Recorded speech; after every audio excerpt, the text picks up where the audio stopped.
सुदामा जीवन भर गरीब क्यों रहे। एक बहुत ही गरीब ब्राह्मणी थी जिसका जीवन भिक्षा पर ही आधारित था।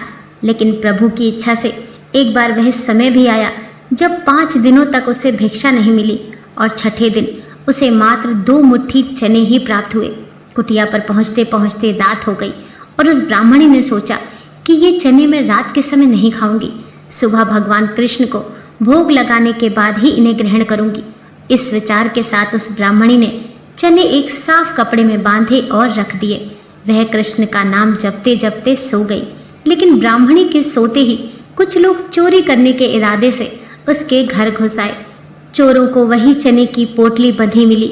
उन्हें लगा वह सिक्कों से भरी पोटली है, लेकिन उसमें तो भिक्षा में मिले चने थे। कुटिया में हो रही आवाज से ब्राह्मणी की नींद खुल गई और उसने देखा कुछ लोग उस कुटिया में घुस आए हैं। ब्राह्मणी ने शोर मचाना शुरू कर दिया। शोर सुनते ही चोर चौकन्ने होकर भागने लगे और गांव वाले उन्हें पकड़ने के लिए उनके पीछे दौड़े। पकड़े जाने के डर से वे सभी चोर गांव के निकट स्थित संदीपन मुनि के आश्रम में आ छिपे, जहां भगवान कृष्ण और सुदामा शिक्षा ग्रहण करते थे। गुरु माता को ऐसा आभास हुआ कि उनके आश्रम में कोई घुस आया है। गुरु माता को आते देख सभी चोर पोटली छोड़ वहां से भाग गए। वहीं दूसरी ओर वह ब्राह्मणी भूख से बिलख रही थी। गुरु माता को आते देख सभी चोर पोटली छोड़ वहां से भाग गए। वहीं दूसरी ओर वह ब्राह्मणी भूख से बिलख रही थी।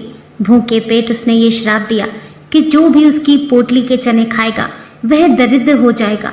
दूसरे दिन सुबह जब गुरु माता आश्रम की साफ सफाई कर रही थी, तब उन्होंने वह चने की पोटली गिरी हुई देखी। जब भगवान कृष्ण और सुदामा जंगल में लकड़ी लेने जा रहे थे, तब गुरु माता ने उन्हें वही चने की पोटली दी ताकि जब भूख लगे तो दोनों मिलकर ये चने खा लें। जैसे ही सुदामा ने वह पोटली अपने हाथ में ली, उन्हें समझ आ गया कि इन चनों के साथ श्राप जुड़ा है।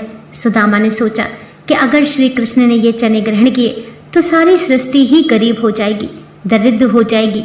इस विचार के साथ उन्होंने ये सारे चने खुद ही खा लिए और श्री कृष्ण को उसमें से कुछ नहीं दिया।